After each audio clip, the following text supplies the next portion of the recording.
Good morning.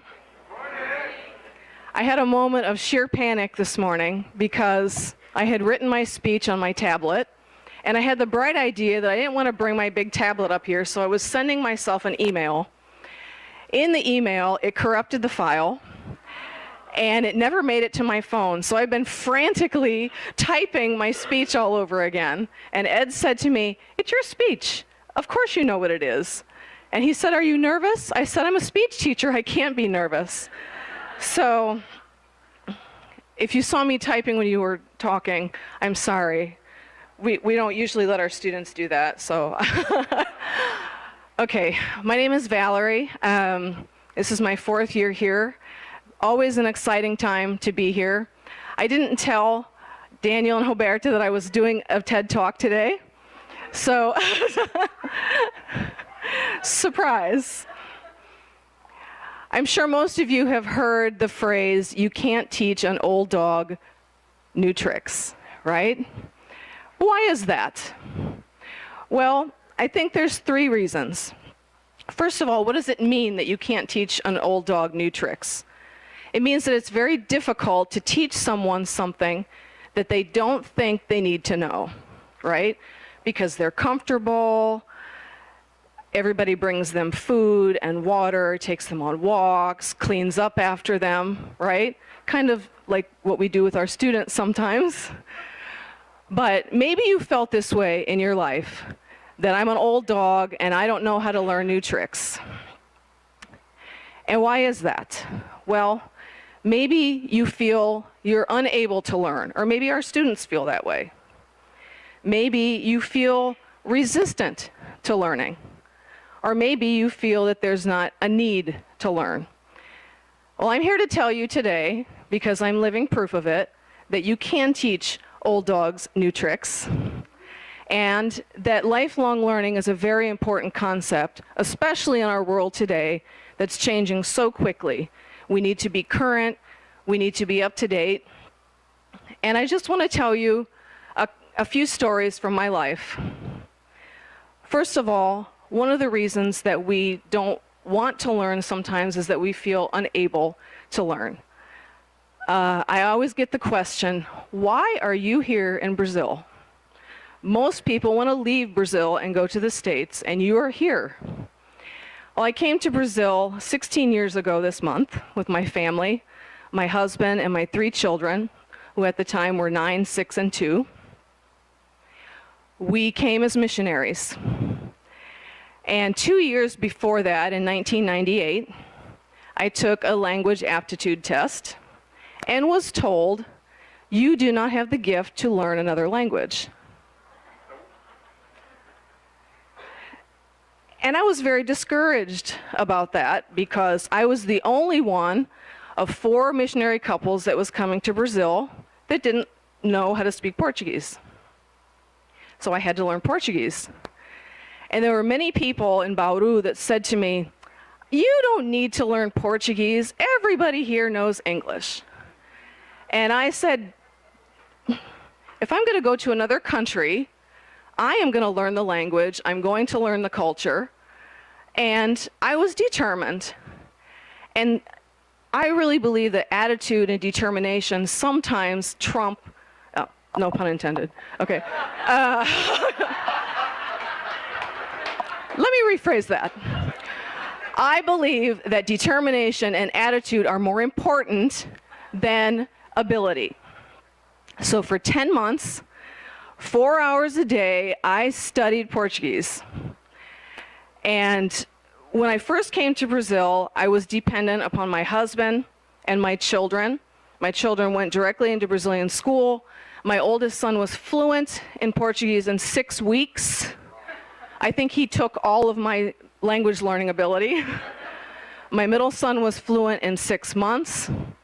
And it was very difficult to be dependent, but I was determined. And when we were at the headquarters of the mission, I remember one lady telling me, the downfall of many missionaries is the wife, because it depends on her attitude as to if you are successful or not, if your ministry is successful or not. And I was determined that I wasn't going to ruin what God had called me to do. So, even though I was told you are not really able to learn another language, I was determined to learn another language. Sometimes we are resistant to learn or to change. In 2013, after my husband and I had planted two churches, and we were getting ready to hand it off to Brazilians, didn't need missionary interference anymore, we were at a crossroads. And our administrator from the mission said to us, I have the perfect mission assignment for you. We want you to move to São Paulo and work in the Baptist seminary there.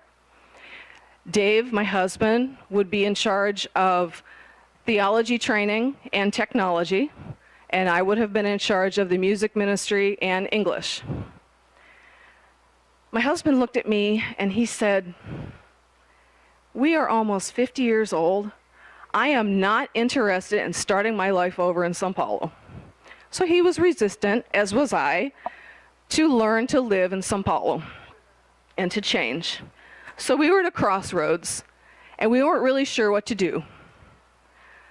So one day, I got a message on Facebook from a friend who said, 4C Bilingual Academy is looking for native teachers. I laughed. I said, I am not educated in education. I have no idea how to teach a class, even though I've been teaching all of my life in the church. And so I just ignored his message. He wrote to me again 2 weeks later and said, Valerie, have you sent your resume to 4C? I said, no. I said, I'm not qualified for that job. And he said, yes, you are qualified. And I remember the day I went in for my interview with Roberta. She and I hit it off immediately. And she said, oh, if it were up to me, I'd hire you right away, but it's not up to me. And then I was hired, and I met Daniel actually coming to Vitória. I'd never met him before, and I felt like I met a brother that I had never met before. And that started a learning journey for me. I was 47 years old, and usually when you're 47 years old, you're looking at retirement, thinking about retirement, not thinking about starting a new career. And it was very scary to me, but at the same time, it was probably one of the most exciting things I've ever done. The third reason that sometimes we don't learn is because we don't feel the need to learn, or even the need to change. After being in full-time ministry for over 15 years, we worked with a lot of people. A lot of people came to us for counseling, and they always wanted the other person to change. They always wanted the other person to learn. They didn't feel like they needed to change. And there's two answers that just drive me absolutely crazy. The first one is, we've been doing it this way all our lives. Okay? And the other answer is, I know. I know. I know what I'm doing. You don't have to tell me. I know. Do you know? No. Most of the time, we don't know. When I was hired at 4C, the owner of the school, Sarah, encouraged me to go back to school. And at that time, I was a little bit resistant. I didn't see the need to do that. But in my second semester there at 4C, I started studying letras, Inglés, Portugués, and I have done 2.5 years of college. I have one more to go. So next December, I hope to graduate. But I have a question for you, and this is something that I really believe is necessary, not only in education, but in life. Are you teachable? This is a word that maybe you're not really familiar with. It's not can you learn? But are you teachable? What's the difference? One is an ability. You can learn. The other is a willingness to receive instruction. Sometimes we want to learn things with our head, but if you are truly teachable, you will learn things with your heart. Over these past 3 years, I have learned a lot from my students, from my coworkers, and I used to be a person who didn't want to take risks. I like to be safe. I like to look like I had it all together. But my students and 4C have taught me it's okay to take risks. It's okay to be vulnerable, a little bit vulnerable, not always with the students, right? But there were things that I would have never done before teaching at 4C. When I was teaching U.S. history about the War of 1812, at the very end, you were supposed to play a video of someone singing the national anthem, okay? And my students know that I sing, and they said, "No, miss, we want you to sing the national anthem." So I sang the national anthem for them, okay? That was one thing that I would have never done before starting at 4C. Also, something else that I did this year that I would have never done before is I learned how to play Pokemon Go. Why? Was I really interested in learning how to play Pokemon Go? No. But I was interested in entering the world of my students and knowing why it was so important to them. And another thing that I learned this year, at 4C, Halloween is very important to us. Okay, the whole school transforms into a big science fair. Okay, and from preschool all the way up to high school, we have workshops, we have experiments that we do, and all of the students go around to each of the cycles and learn from each other. Well, in our class in high school, it was my job to figure out what the high schoolers were going to do. And we had a lot of different ideas. Actually, playing Pokemon Go live was one of the things that we were going to do, and we said, no, no, no.